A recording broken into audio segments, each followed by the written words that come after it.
रामायण महर्षि वाल्मीकि द्वारा रचित महाकाव्य हमें सत्य और धर्म के पथ पर चलने का मार्गदर्शन देता है। यह कहानी भगवान विष्णु के अवतार राम और उनकी अर्धांगिनी सीता की है, जो त्याग और बलिदान की प्रतिमूर्ति हैं। अयोध्या के राजा दशरथ ने अपने राज्य की समृद्धि और सुरक्षा के लिए भगवान से प्रार्थना की। उनके यज्ञ के फलस्वरूप राम का जन्म हुआ। गुरु वशिष्ठ के सानिध्य में राम ने वेद, शास्त्र और युद्ध कला में निपुणता प्राप्त की। राम और लक्ष्मण ने ऋषि विश्वामित्र के साथ जाकर ताड़का, सुबाहु और मारीच जैसे राक्षसों का वध किया। इस दौरान राम ने अहिल्या का उद्धार भी किया, जो श्रापवश पत्थर बन चुकी थी। जनकपुर में आयोजित स्वयंवर में राम ने शिवजी के धनुष को तोड़कर सीता का वरण किया। यह विवाह अयोध्या और मिथिला के बीच मित्रता का प्रतीक बना। कैकेयी की जिद पर राम ने वनवास स्वीकार किया। भरत ने राम का राज्याभिषेक न करके उनकी खड़ाओं को सिंहासन पर स्थापित किया और अयोध्या का शासन उनके नाम पर चलाया। पंचवटी में रहते हुए राम, सीता और लक्ष्मण ने राक्षसों से युद्ध किया। शूर्पणखा की अपमानित होने की घटना ने रावण को उकसाया। सीता का अपहरण कर रावण उन्हें लंका ले गया। हनुमान ने राम के संदेश के साथ लंका जाकर सीता को ढांढस बंधाया। उन्होंने लंका में रावण के दरबार में राम का प्रताप दिखाया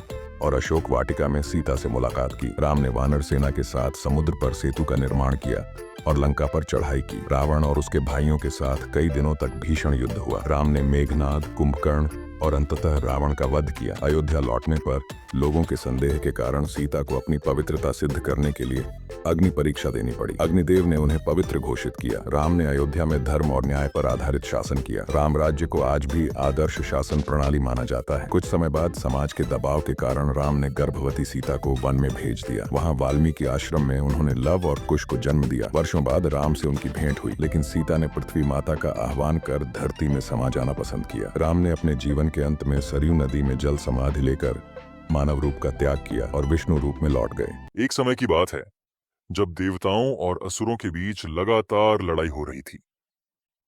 देवता कमजोर हो रहे थे और असुरों की ताकत बढ़ रही थी। परेशान होकर देवता भगवान विष्णु के पास गए और सहायता की प्रार्थना की। भगवान विष्णु ने देवताओं को एक अनोखी युक्ति सुझाई, समुद्र मंथन। इससे अमृत प्राप्त होगा जो उन्हें अमर और शक्तिशाली बना देगा, लेकिन इसमें एक शर्त थी। अमृत पाने के लिए असुरों की मदद लेनी होगी। भगवान विष्णु ने कहा, असुरों को अपने साथ मंथन में शामिल करो, लेकिन अंत में मैं अमृत की रक्षा करूंगा। समुद्र मंथन शुरू हुआ। पहाड़ को मथने से समुद्र से कई चीजें निकली।